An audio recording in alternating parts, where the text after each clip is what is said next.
How you doing, guys? Welcome to Monsters and Mazes. I'm your host, Mr. No One. It's been a while, right? Well, been a little busy, but that's besides the point.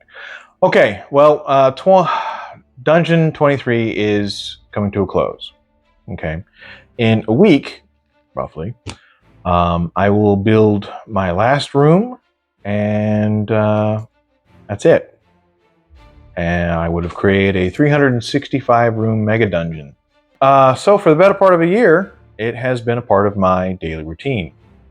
And for myself and many others, the fact that it's coming to an end kind of sucks, right?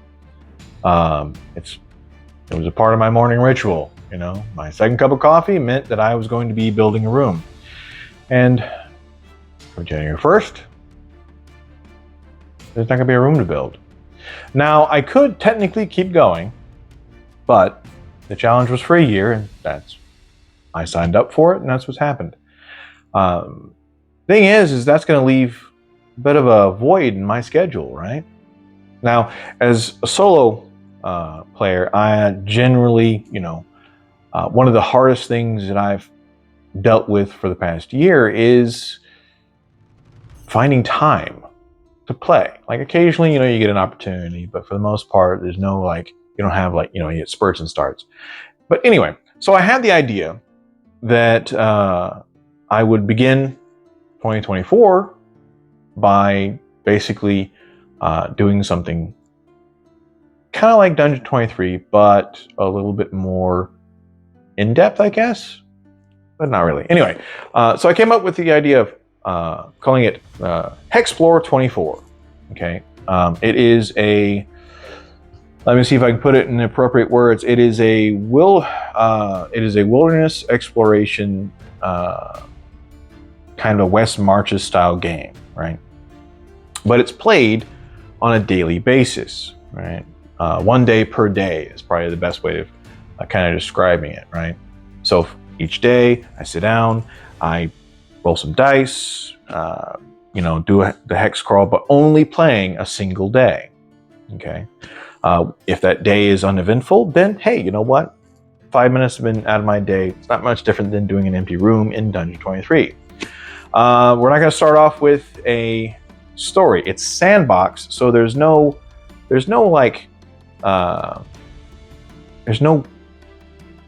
plot following. You know what I mean? We're not going to start out with anything that's been pre-written. Right, so we're not playing out an adventure. We're going to have characters that go out on adventures. Okay, if you're unfamiliar with the way the West Marches kind of works, I'll have links to that and all of the resources in the description. Because you can do this completely free. You could do it digitally. You can do it like me. I'm going to be doing it like physical, pencil and paper, and I'm also going to be doing it digitally. So whatever it is that I've got that I write down, my notes, anything like that, will end up on online as well. So you can follow the progress of the variety of characters that I'll have at my disposal. But yeah, that's really it. Like I said, it's pretty much it's pretty much West Marches, but the idea is that we're doing it kind of solo. If you're familiar with the channel Me, Myself, and Die, he has a video on West Marches, and he talks about how he utilizes it in the way he does it in his game with other players. He does it in through random termination, which was pretty much what we're going to be doing, except you're just by yourself. So instead of a pool of players to utilize, you'll have a pool of characters, which kind of gives you an opportunity to play any combination of a adventuring party, so if you've never played any kind of particular, kind of class or race, or even, you want to go for a particular different genre, because this applies to pretty much anywhere. You'll have, basically there's going to be a dichotomy between civilized land, which would be, we'll call it the realm for lack of a better term. Civilization is usually, it just means there's no adventuring in the civilized land, right? It's boring, it's uneventful, and that creates that dichotomy because the wilderness or wilds is where all the adventuring happens, and this is an unknown territory. No one in the realm really has any information about the wilds, so you can't really have any like quest givers that say, I need this mushroom from a certain mountaintop 50 miles into the wilds. They've never been there, right? And anyone who does venture out into the wilds, generally speaking, never returns. So no information about it. And your adventurers get to actually, your characters that you're going to create, get to actually do that. Now, someone has asked whether or not this can be a product. Like the Dungeon 23, at the end, you have a mega dungeon, right? You clean it up, you type it up, you can put it into a book form, you have an actual mega dungeon, which is great. So it's a final product if you so choose. When it comes to this, in the end, you will have a fairly decent size hex map, but it will be it'll be like scattered. It's not going to be complete. That's not the idea. Is not to complete the actual hex map. It's that you flow the characters. You're going to travel for X amount of hexes per day. They explore these areas. They'll come across stuff. Anyway, oh yeah, the actual hex generator I'll say it, I'm pushing it, is the Wilderness Hexplore by Jed McClure. By far, hands down, one of the best hex crawl generators that you can possibly come across, and it's free. There was a Hex 23, right? I was a part of that for a bit. I have a video on it, on how I did it. We're not going to do a single hex per day. We're going to have a multitude of hexes. You know, you're going to have basically however long your characters have of daylight, they'll have how many hexes they can do. It's, you know, miles per hex, where I'm doing 5 miles. You can do, I would suggest 5 or 6 miles, but 5 miles is what I'm doing. 6 miles works as well. But that basically, like for the Hex 23, it was you do 1 hex per day, you know, whatever. But in this case, we're going to be doing multitude of hexes, and it's going to simulate the travel, you know, traveling through this unknown area of the world, and whatever happens, happens. So relatively completely random. All right, I'm going to switch the camera over. We're the top-down view, and I'm going to show you how all this works. All right, so I'm using Old School Essentials, and this is a classic fantasy only because as far as the demonstration is concerned, because Necrotic Gnome actually has this entire volume within their SRD, which is online. Link in the description. So that way, again, free. Okay, so I do on the blog, which is Monsters Maces. I'll put the link in the description. I can't even remember the name of my own blog. Anyway, so this right here is from Judges Guild, but you will have access to a numbered hex, 2 of them. I got 2 numbered blank hex maps, and you will be able to start from there. All right, I like doing things relatively random. So what we're going to do is I'm going to first determine the terrain. Now for here on the wilderness exploration, it starts out with the default being temperate, but it also has tables for subarctic, tropical, and arid. I'm giving a 25% chance as far as a starting climate. And then from there, we'll figure out like the direction that we're going to go in. All right, again, about a 25% chance. So let's grab a couple. Where's my percentile? I'm staring right at it. There you go. All right, so first we're going to determine what kind of climate we're going to be in. It's at 93. 93. That is arid. So basically, and it describes it as dry desert climate similar to Egypt.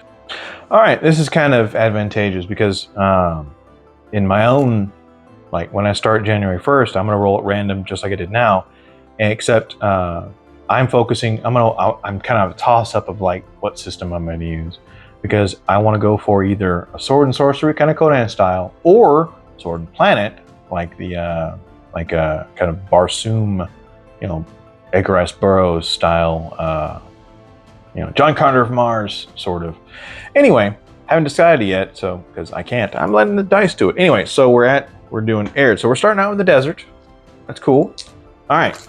Now for the starting town. Okay, in this case, I have. Well, I can't really use that one now because I originally was going to use this, but this one has a river. Whatever creates that dichotomy. Okay, so like in other words, what separates the civilized lands from the wildlands, from the wilderness, from the wilds. Okay, this area has to have some kind of separation. In West Marches, that is usually, they say it could be a natural barrier such as rivers, mountains, some things like that. The natural land separation. It could be a mountain range. Who knows? The other could end up being something. Maybe it's magical. If you know anything about Sword of Truth series, there was an actual separation in the continent between one side and which was relatively they didn't really do magic, to another side which was an entire. I'm not gonna spoil that in case you haven't read it, but nonetheless, there's a barrier between two portions of the continent. I think Game of Thrones also could be a good example of this. The ice walls made magic anyway, or it could be man-made. Think like Great Wall of China. Whatever concept you come up with is entirely yours. Depending on, it could be setting dependent. It could be you could do portals. It could be like what you call it, Stargate. Either way, there's tons of ways that you can create that dichotomy. In whatever way you choose to do so, I'd love to hear about it. All right, let's go ahead and figure out what direction we're actually going to travel. Okay, so it looks like we're going to go south. All right, we can call it the southern reaches, however you want to call it. Southern marches, southern reaches, southern border. Anyway, so this is going to represent the edge of borderland. So what I'm going to do is I'm going to find the middle. That's just right here, and I'm going to indicate that there is a town here. All right, just right here. Awesome. I already have characters. Now you can. There's nothing stopping you from populating the town. In this case, it could be like a city-state, so it's surrounded by high walls. Maybe this is some kind of post-apocalyptic world. Who knows? But for right now, we're just going to go with a basic fantasy. Just happens to be in a desert. All right. I already have my characters already drawn up. Pretty much the ones from the Dungeon 23 challenge. Is, of course, we have a cleric, a fighter, an elf, and a thief. If I remember correctly, we're gonna roll. We're gonna roll a d6 to figure out what the previous hex is, and we know it's a 3. 3 is a desert. All right, we're gonna roll a d20 to figure out what the actual hex is, and 17 is going to be thickets. I want to say this is kind of like the plains of the desert, so it's not going to be. It's not. I guess that's probably, I think, the closest association is it would be like a plains. All right. So what we're going to do is I'm going to roll for the next hex. First, I'm going to determine. We're going to make a quick determination. We're going to figure out what direction we end up going. It could be directly south, or it could be off into an angle. Either way works. And then that's the direction that we'll set on. So we're going to go from my left to right. We're going to go 1, 2, 3, 4, 5, 6. 4 straight ahead. All right. So let's go ahead and figure out what that. So what I'm going to do is I'm going to roll 3 at the same time. The d20 is to figure out what the actual terrain is. The D12 is to figure out if there's an encounter. The D8 is to figure out if there is a terrain feature. All right. So we go to page 2 and 3 of the hex, the Wilderness Explorer, or the Wilderness Exploration, and on D12 it has the various You know, ruins, layers, rivers, roads, islands, which we're not going to have too much of an island thing considering where we're at. Castles and citadels, temples, shrines, and villages, things like that. And then, of course, it's right here. It's going to be, we're doing wilderness, so it's going to be D8 minus 1. Okay, so whatever. So on a 1 or 2, we'll end up having a feature, and we can figure out what that feature is. Since we're in the desert, it says thickets. It'll take approximately 3 hours to cross. On a 1 or 2 on a D12, we have an encounter. So all we're going to do is figure out what the next hex is. All right. And with whatnot, we have all the fun stuff. All right, so we do have an encounter, and it's going to be thickets. We look on the thickets table here. Thickets. Yeah. So on 1 to 10, it just stays the same. So you have 50% chance that your terrain is going to be the same. There's no features, so we have an encounter. What is the encounter? Now, you can use in Old School Essentials, you can utilize the encounter tables for, in this case, you can just use and here it's just desert encounters. And you can use its encounters by terrain, and you can find desert. You can roll the D8 to figure out what that is, and then you can go on. But now, this is not balanced. This particular game is not balanced. This is the difference between this and West Marches. West Marches was somewhat balanced. We're not going for balance with this. We're just going to have a nice living world into an area we don't know about. But for the most part, let me go ahead and mark that these are thickets. That's at least a good way of putting it. And oh yeah, where I'm at right now is we have approximately 10 hours of daylight. So however many hexes that translates out to. So this first hex that was traveled took approximately, I think it was 3 miles. Sorry, 3 hours to cross. Correctly, 3 hours. 3 hours to cross. That means you got about 7 more hours left. So it's possible that we end up with 3 hexes today instead of, whatever. And that matters. Okay, it's not a straight 24 miles per day. The hex, whatever the terrain is, that matters. However much daylight you have, that matters. Those things you want to take into account. Weather can change all that as well. All right, so we're going to do on the plains and thickets are probably the closest thing together. So we'll roll D20. 14. 14 ends up being giant scorpions. That works. Now, from here, that's when I would switch over to play out that encounter. Okay, and you would go by the encounter rules. Okay, so if we have giant scorpions, we'll do this over here. All right, we know that it's 1d6 out in the world. So first we're gonna simple rules. All right, surprise. Figure out whether or not. All right, scorpions are the white ones, or off-white, however you look at it. And of course, the characters are the turquoise or aqua. All right, well, it looks like they're surprised. Looks like the party is surprised. Okay, that's probably not going to be a good thing. So we need to determine the distance. That's 4d6. So 4d6. How far away are the scorpions? Actually, they're pretty good distance away. They are, let's see now, 17. I can do math, I promise. It's 170 yards away. And then what we're going to do is we're going to do initiative.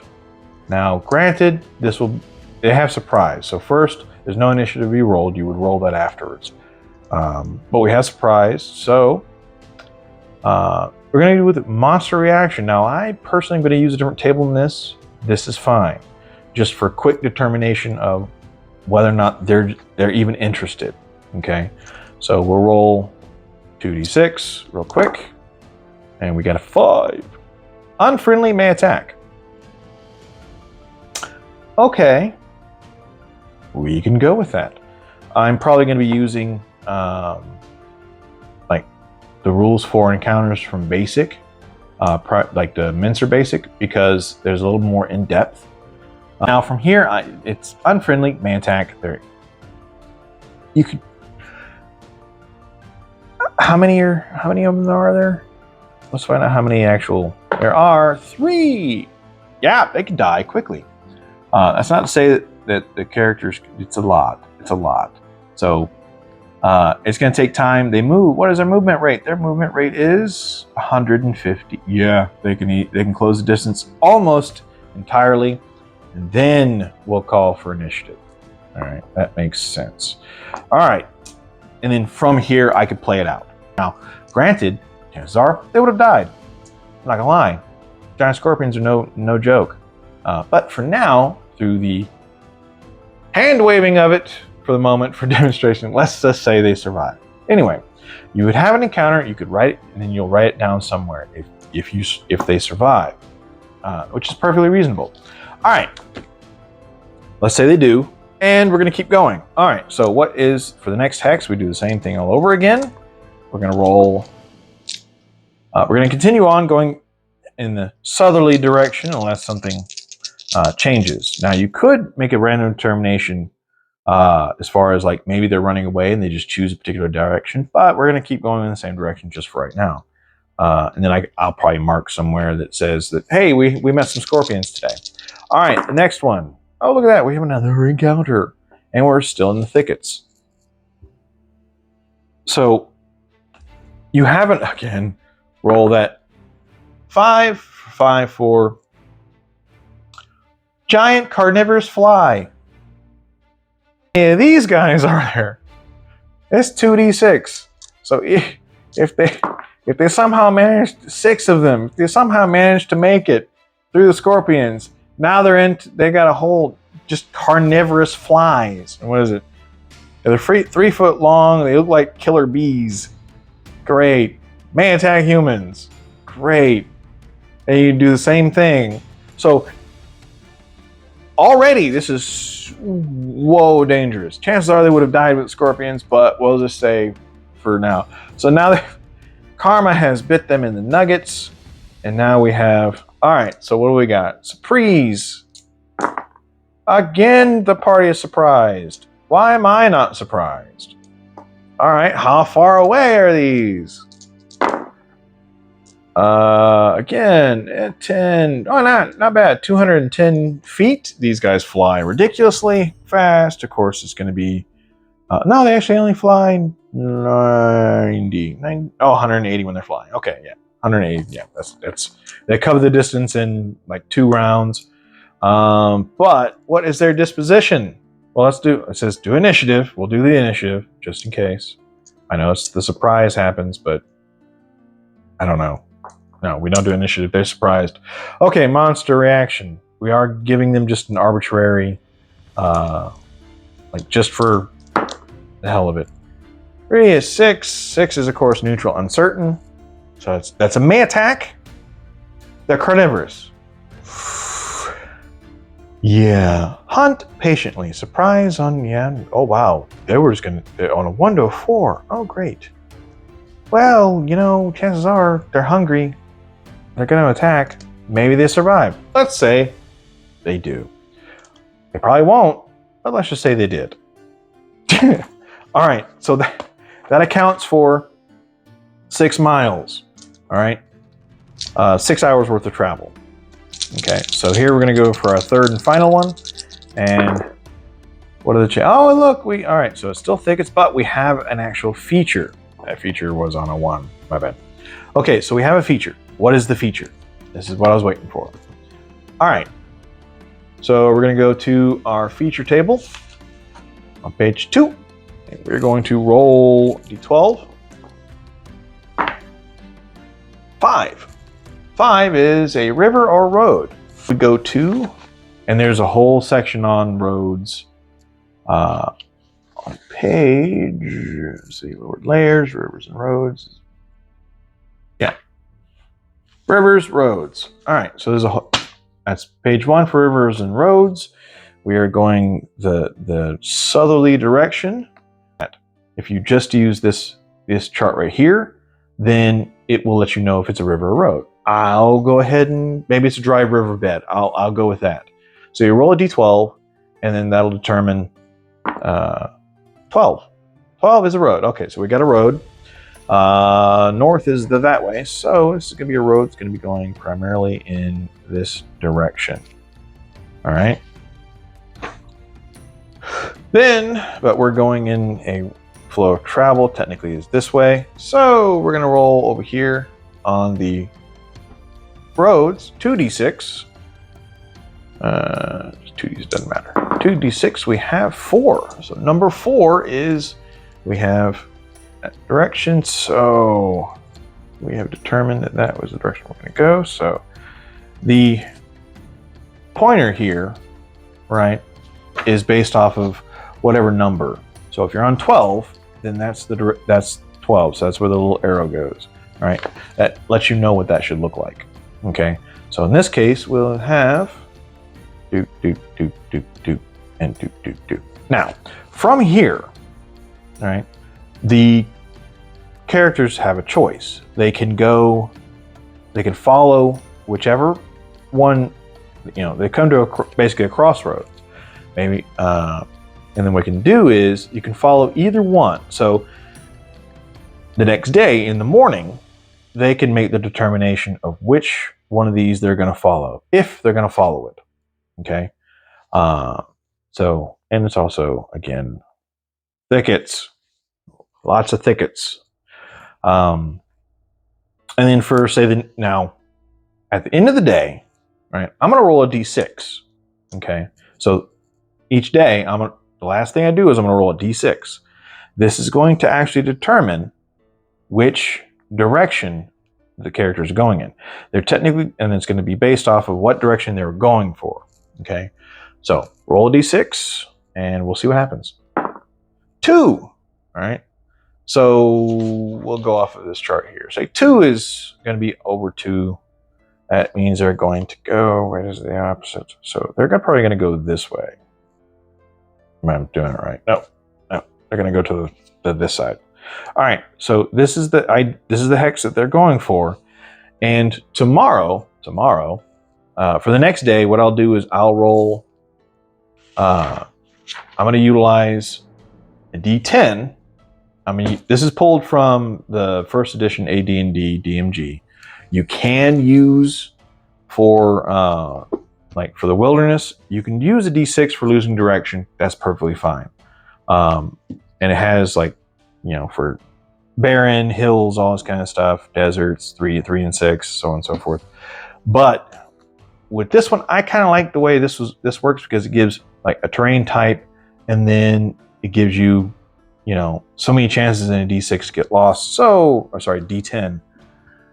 So I'll grab a D10. We'll say that this is the next day.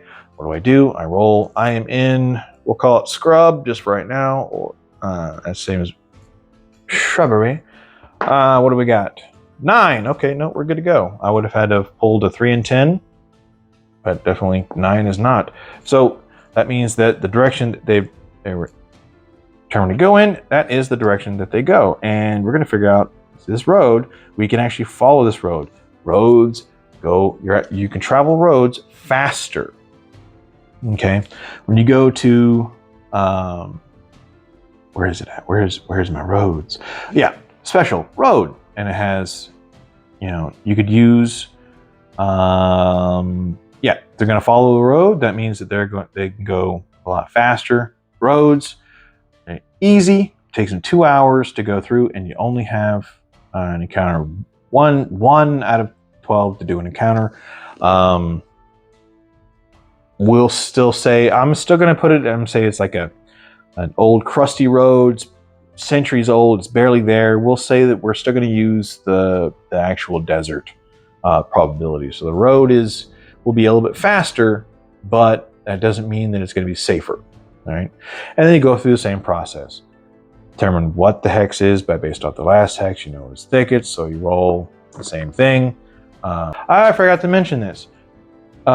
Typically, you want when you roll up characters, right, in any given game, usually they come with like gear, starting gear, right? If you choose, like, say the pre-existing ones, they've got about a week's worth of rations. So there you go. You have characters that are already generate. You know, you can grab them generated, what doesn't, you know, roll them up, generate them, doesn't really matter. And then you've got a week's worth of rations, so that means that they're able to go, in most cases, 3 days out, right? If they survive, and then they need to take another 3 days getting back with. On this 1 in 7, it says right here, resting frequency of rest 1 day out of 7, or negative to hit and damage rolls. So if they get lost completely and they don't rest for a day, they could get screwed. Or if something happens at night, they don't get the rest they need, the next day they get the negatives. All of this applies. All right. Same thing if it's in the desert. That means you have to worry about water. They need to find water sources. Do they have enough water? Did they pack enough? Things like that. Do they have, you know, so your supplies, encumbrance matters. You know, is it going to be you know, what happens if I rolled a feature, not, oh yeah, no, the feature was a road. Never mind. Ha ha ha. Anyway. So it could be that this ends up meandering all around, and it takes them, if they're doing it, say 2 hours per hex, that means they can get 8 hexes in, or sorry, five actual hexes in, right? And wherever that leads.